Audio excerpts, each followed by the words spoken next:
What up? Is your boy T-Bone Reaction. Today's Wrestling Wednesday. So I want to do one more wrestling reaction vids from Wrestling with Andy, as he does a lot of history of wrestling shows of wrestling, such as WWE shows, as well as TNA and Story Downfall, the Rise and Fall ECW as well too. So we're going to take a look at the history of one of the flagship show of WWE that put WWE fully on the map as well too, with the mainstream as well too, mainly on the USA Network as well. That is WWE flagship show, Monday Night Raw.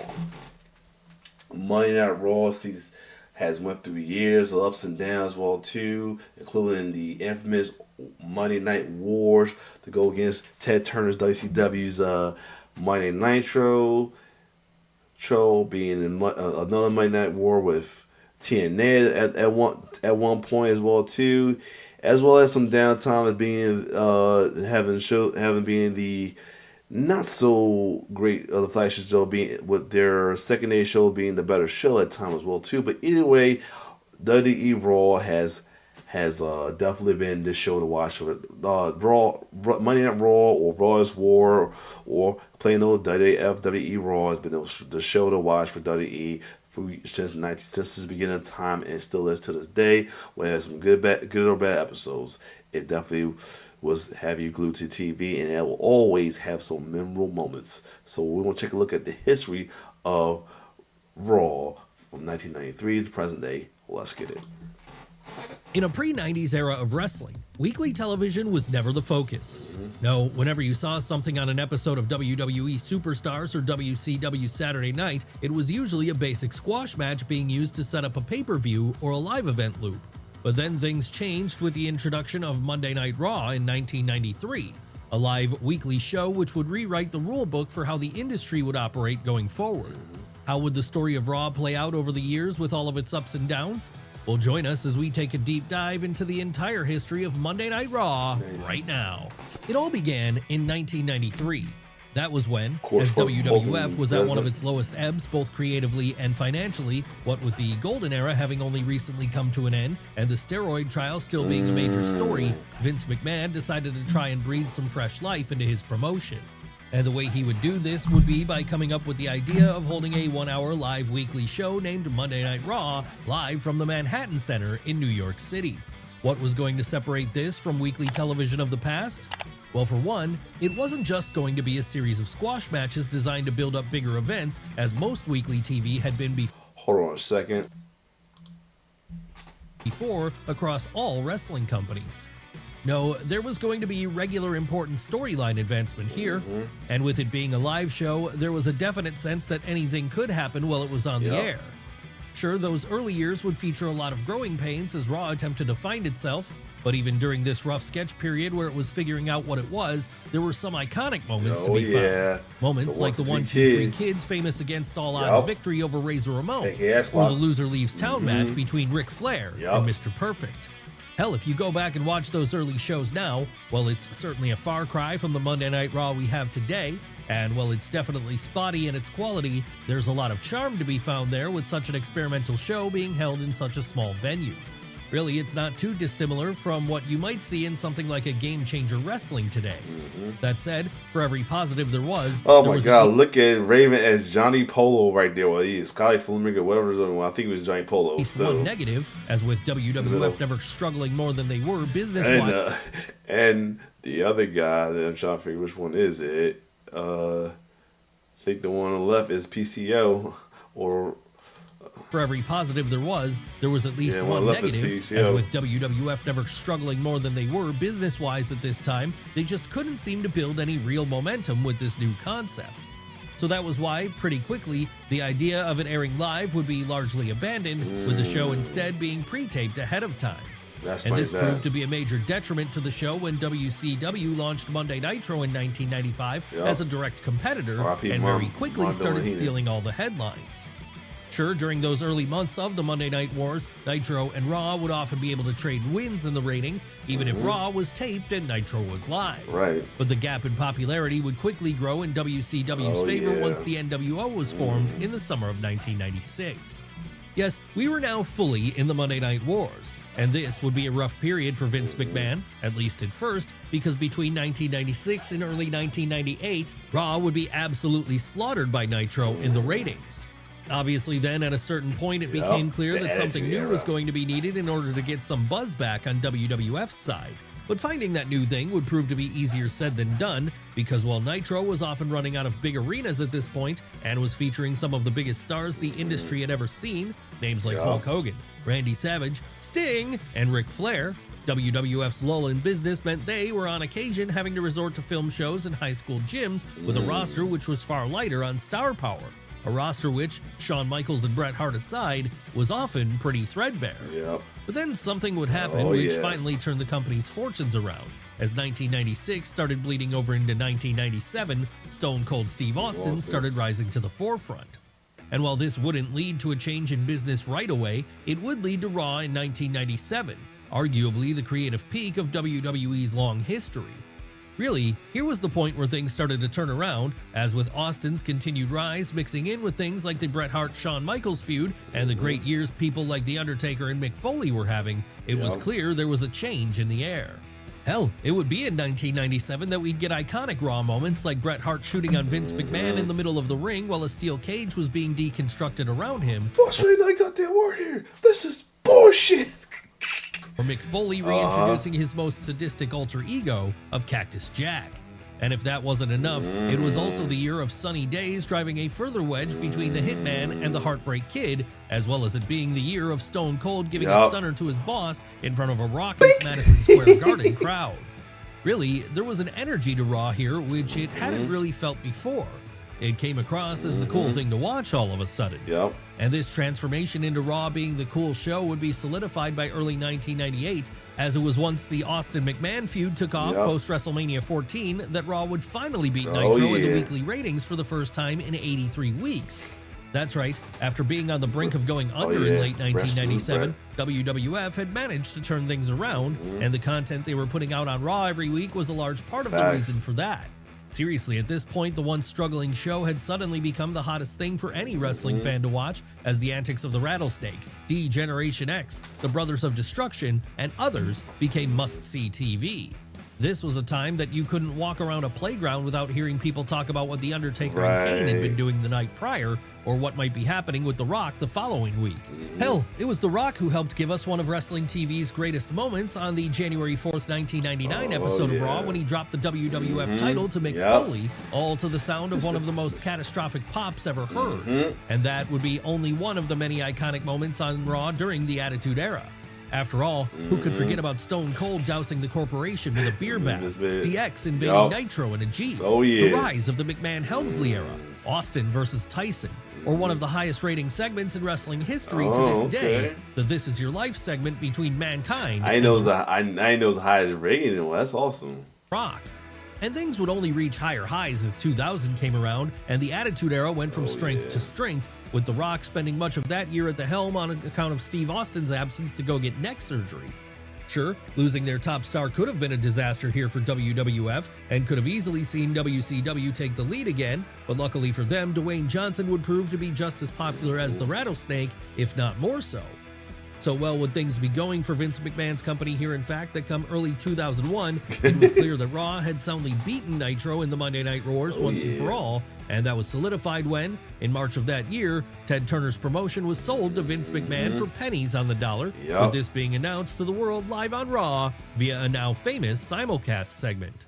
But while this could have represented the start of an ever stronger era of dominance for WWE, it quickly became apparent that the lack of competition was causing the company to start resting on their laurels creatively, something which was evident in the severely botched Invasion angle. So because of that, as the Ruthless Aggression era began, there was a definite sense that Raw wasn't the must-see show it had once been to anyone. No, while there were plenty of highlights to be found here in the work of Shawn Michaels, Rob Van Dam, and others, lowlights like the Katie Vick angle and the infamous HLA segment all served to turn a significant percentage. Yeah, this was around time when SmackDown was definitely becoming the A show. It was like focused on wrestling, while Raw was definitely focused on like the entertainment and low key the BS in a way as well too. But it was cool. But a lot of people went to Raw because of the flagship show, but it wasn't seen so as the A show as much for a while. Percentage of fans away. How would WWE try to stop these fans from leaving? Well, the introduction of a brand split would be one thing they tried early on, with this formally dividing Raw and Vince McMahon's other weekly show SmackDown into two separate rosters. But this ended up doing more harm than good to the Red brand as it happened, because for a large part of the Ruthless Aggression era, SmackDown was seen by the majority of people as being the better show. And they'll have, because SmackDown was still on basic on broadcast channel on UPN. That's the other thing helped too, while Raw's on USA as another thing. But at the same time, the wrestling on SmackDown was, and the storyline was way better. That was well too. So yeah, that's the one thing. Being booked as it was by Paul Heyman and featuring the SmackDown 6 of Rey Mysterio, Edge, Kurt Angle, Chris Benoit, Eddie Guerrero, and Chavo Guerrero. Still, even if this was the case, Raw was always going to be the flagship, and that was evidenced when, in 2005, John Cena was drafted over there to fully start his run as new face of the company. A lot of the draft, well, John Cena definitely helped it out a lot, though. But even if John Cena was helming Raw by the time it reached the mid-2000s and was doing a good job of carrying the company on his shoulders as he did so, there remained a feeling that the show had lost part of what made it so special during the Monday Night Wars, and that this was something it might never be able to regain again. It just didn't have that same level of vitality or excitement as it once had when there was a strong competitor nipping at its heels and forcing it to be at its best each and every week. So what it needed to do then, in lieu of finding a new competitor, was move on completely and stop trying to live off the fumes of the Attitude Era. What few could have expected, however, would be how dramatically it would shift away from the blood and guts of that time once the late 2000s came around, as that was when an all-new era of the show would begin, one known as the PG era. Now, and PG era is why folks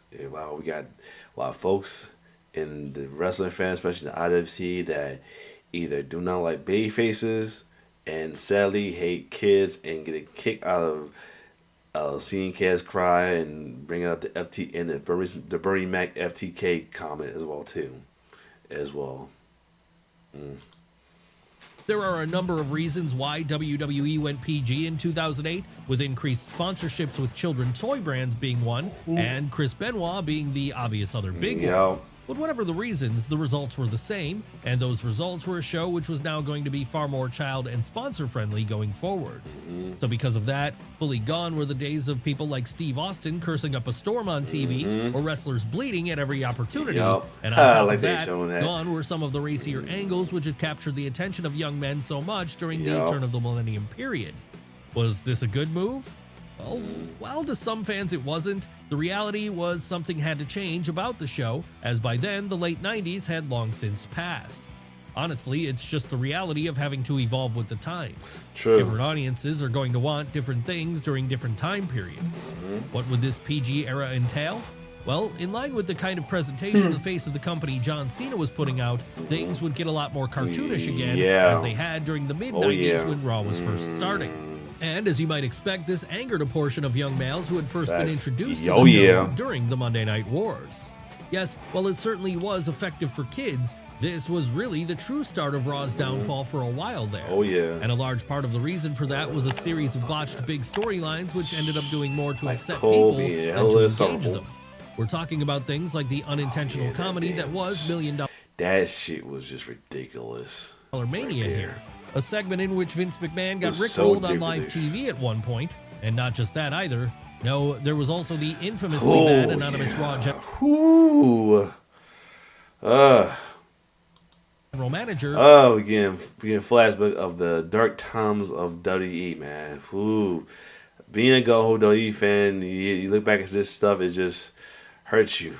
As well as the failure of the Nexus, a group which looked to be a surefire hit following their excellent debut, but which quickly frittered away into nothingness soon thereafter.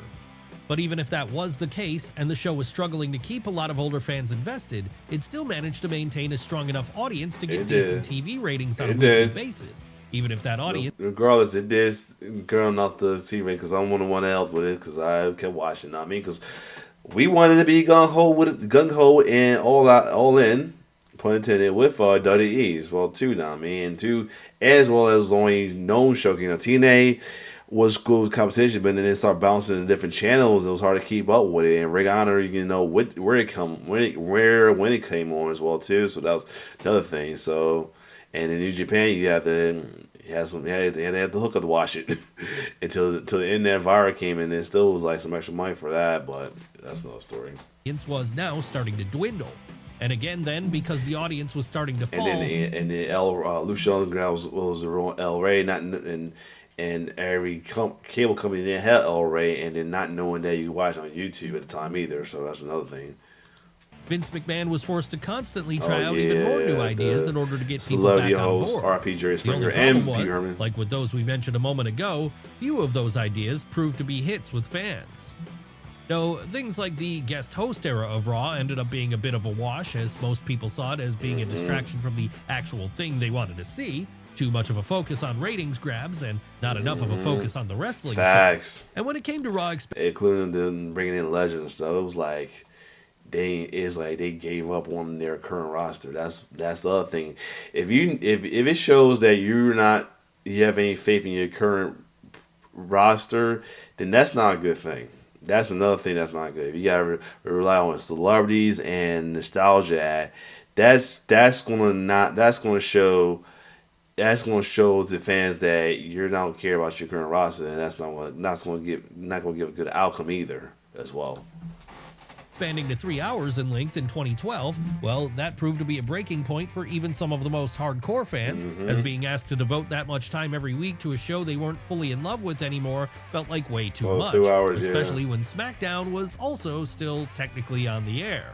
That said, even if there were increased struggles with Raw, there were still moments that broke through and shone brightly, moments which kept the core fan base interested. Of course, we're talking about moments such as CM Punk's famous pipe bomb promo here, which he carried out on June 27th of 2011, a promo which changed the course of his career forever and even brought back some lapsed fans for a while. And not long after, I heard a lot of people came back simply because of that promo right there as well too, including Ross. This, the Red brand, which had by this point become the only brand really worth paying any attention to on account of SmackDown largely becoming a recap show, would get some fresh life with an influx of new stars again, stars like Roman Reigns, Seth Rollins, Dean Ambrose, and Bray Wyatt.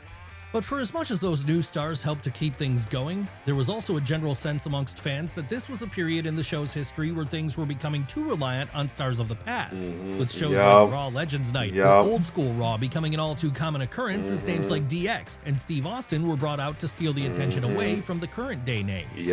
Why were shows like this such a focus during the 2010s? Well, because they drew ratings, something Vince McMahon was increasingly desperate to do as he saw Raws continue to fall in spite of all of it. And did not want to book your newer guys even better as well too, man. His attempts to stop the bleeding. And the general fan frustration could all be summed up and encapsulated by the response to one person, Roman Reigns. You see, as the... Yeah, boy, they got to deal with it, you know.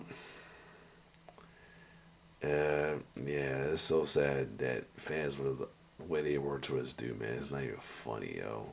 Half why I was going to let Slins give his he'll run it past and rock with him, but I don't need to keep telling the story of that though. But yeah. The decade reached its latter half. It was clear that John Cena was starting to wind things down in the ring, so a new face of the company was going to have to be chosen. The only problem was, the person WWE chose did not match up with the person fans wanted to see. Now, with this being around about the time people like Daniel Bryan and CM Punk had risen to the top and proven that smaller indie guys were more in line with what 2010s wrestling fans were into, people who were less like the cartoon superheroes of the past and were instead more relatable and human in their presentation, that was not what they would get.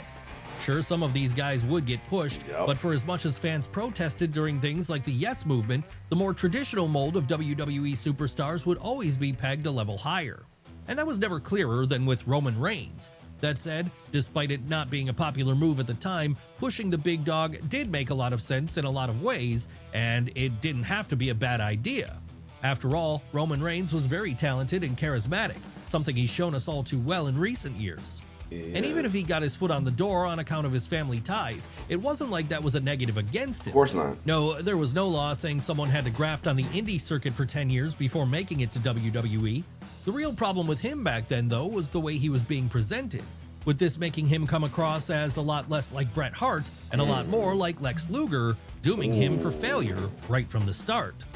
Obviously then, this had a big impact on the popularity of Raw as a whole, as Roman was the guy whose face was front and center every week. But he wasn't the only focus of the show here. No, come the mid-2010s, the Red brand would start to feature an influx of female talent as WWE's Women's Revolution occurred and saw the rise of acts like Becky Lynch, Sasha Banks, Charlotte Flair, and Bayley. Yes, this was a big win for Vince McMahon, as it helped to get more young women watching the show, an audience which had always been underserved for this company. But even if the women were now killing it, this wasn't enough to offset the weaknesses found elsewhere on the show. So as you would expect, things continued to struggle from a ratings perspective as the 2010s drew to a close, and it felt more and more like what Raw was giving its audience just wasn't ever going to be able to match up with what that audience wanted again. Even when a great storyline would break through, something like the aforementioned Daniel Bryan's Yes Movement, the Kevin Owens-Chris Jericho storyline, which gave us the fantastic Festival of Friendship, or Seth Rollins fracturing the Shield in shocking fashion when he turned on Roman Reigns and Dean Ambrose, then shacked up with the Authority instead, it would never last for long enough to turn overall fan sentiment on the show around, as inevitably the status quo would always seem to return. And with the reintroduction of the brand extension around this time, it only added more woes to Monday Night Raw's plate, as now, once again, the roster was being split between two shows. So this meant that, despite having 3 hours of TV to fill every week, there was a smaller pool of stars from the Red brand to choose from at any given time. That said, for all these complaints people had, throughout this period, WWE's business remained strong in many ways. Money was coming in huge numbers. It was money. The money was good, just folks didn't care. They didn't care about the storyline though. That's the only thing. The money was cool, but they just didn't care about storyline. Things were low in comparison to what they'd been in years prior. They were still good in relation to everything else that was on TV at that point. And for all the grumbling people had about there being too much of a focus on stars from the past, a devoted audience continued to tune in and were satisfied enough with the bright spots they got every Monday night. Still, though, the struggles in perception were undeniable. Ricky Sainz is a cop. I forgot the other guy was, but that's Ricky Sainz as part of the cop now. Or Ricky starts to say. For as much as these struggles were real, they were nothing compared to what was about to come, as Monday Night Raw was about to hit what in many ways was its toughest era yet. An era which would begin in the spring of 2020. What happened here? Well, with the world going into lockdown, suddenly no fans were allowed in attendance at shows for the foreseeable future, with this pretty much instantly removing any atmosphere from TV every week and making it very difficult to replicate that atmosphere through alternative means like the Thunderdome. As well as this, only a few months prior to the lockdown, an all-new weekly TV show had been created when the then upstart All Elite Wrestling launched their live weekly flagship, Dynamite. And now, with some new competition, it helped to inspire change. Unfortunately, though, it was very hard to make any substantial positive changes during an era where no fans were allowed to come to shows. No, all the promotion could do throughout 2020 and well into 2021 was maintain things by pushing people like Drew McIntyre in the top spot. And this allowed them to keep going as the lockdown ended in the summer of 2021, and finally, episodes of Raw were packed with fans once more. You get a champion. They did keep going because not long after fans returned was when things would start turning around for Raw again. What happened to cause this? Well, the main thing would be the exit of Vince McMahon. Yes, after leaving the company for the first time in the summer of 2022, the boss would be out and the reins of creative for the flagship going forward would instead be handed over to Triple H. How would Triple H do in this role? Very well, as it happened, because his booking suddenly gave Raw a breath of fresh air which it had been desperately seeking for so long. And that, combined with the continued adventures of Roman Reigns and the Bloodline, suddenly made WWE the hot ticket once more. And while much of this storyline played out on SmackDown, whenever the Tribal Chief made an appearance on Raw, the show was appointment viewing. That's right, after turning heel in the summer of 2020, Roman had morphed into a mob boss-like character who ruled his family with an iron fist. And it was that angle which, along with Triple H's overall creative direction and Cody Rhodes jumping ship for AEW, helped to get fans back on board again. But it wasn't just that, of course. No, it was also the focus on building new stars again and spending less time focusing on legends of the past. Yes, the 2020s would see the rise of names like Sami Zayn, Rhea Ripley, Jey Uso, Dominic Mysterio, and more. With all this, it gave Raw a strong sense of identity in this new era, which wasn't just it being the same show of past generations. No, this was a Monday Night Raw for the modern audience, and that push to take the show in such a new direction resulted in big ratings increases. This is why I said that one video that when he won the title, he just should have stayed in Raw. He shouldn't have went to SmackDown just because of the belt. They should have traded both him and Priest. That would have went way better though, but that's another story, though. And a huge renewed wave of fan interest in the product overall. Of course, another big factor in the change of how Raw looked and felt here could be found in the new owners of WWE. Who were these owners? TKO. Well, that would be Ari Emanuel's newly founded TKO group. That's right. After Vince McMahon decided to put the company up for sale in 2023, a suitor was soon unveiled in the form of the Endeavor owner. And this would truly lead to an all-new era for Raw, and for WWE as a whole, as now, for the first time, this was not a family-run business. Rather, it was one owned by a major sports conglomerate. So with that, fans suddenly saw an increased focus on integration with other products like UFC, as well as an added emphasis on outside celebrity involvement to try and raise the company's mainstream footprint once more. And all of this positive buzz the company was creating here would arguably reach its apex at WrestleMania 40, where, after a year-long build, Cody Rhodes was finally able to end Roman Reigns' 1,316-day-long reign as undisputed WWE Universal Champion. Sure, this moment itself didn't happen on Raw, but it had a huge impact on the buzz around the Red brand. That's why I say they should have kept them on Raw, to be honest. Weeks and months both leading up to the show and following it, Monday nights hadn't felt so hot for wrestling fans since the turn of the millennium. Oh yeah. Seriously, ratings were at the highest they'd been in decades. Fan satisfaction was reaching peak levels, and every time WWE went to an arena to host their flagship show, that arena would be completely sold out. Where could Raw possibly go from there? Well, how about the biggest streaming platform in the world? Yes, it would be in January of 2025 that the Red brand started airing live around the world on Netflix every week. Obviously then, this has only strengthened what had started out as an experiment in live programming all the way back in 1993, as now being the undisputed king of WWE's portfolio, even more so than a SmackDown or arguably even a WrestleMania. That's right, to look at how far Monday Night Raw has come since its creation over 30 years ago is quite a thing today. It is. Sure, it's had its low points, as any TV will inevitably have, but over the years, it's given us countless iconic moments which will be replayed from now until the end of time. And that's something which doesn't appear like it'll be changing anytime soon, with Raw continuing to be the flagship of WWE, and with it being in a stronger place financially now than it's ever been, it's going to continue to be a part of wrestling fans' lives for a long time yet to come. Yep, there you go. I stopped. Anyway, hope this stops. I do apologize. All right, cool. So there you have it, though. The history of Monday Night Raw, though, definitely had its ups and downs. It possibly have any downs right now, but either way, it gave us the flagship and change the game, a weekly wrestling show as well too. And on time next week, we're definitely gonna check out the history of will it be the second brand of WWE that will help WWE become even more mainstream and broadcast as well too, and that would be SmackDown. Other than that, if you like my reaction to this, like, share, subscribe to my YouTube channel. It's your boy T-Bird signing off. One love.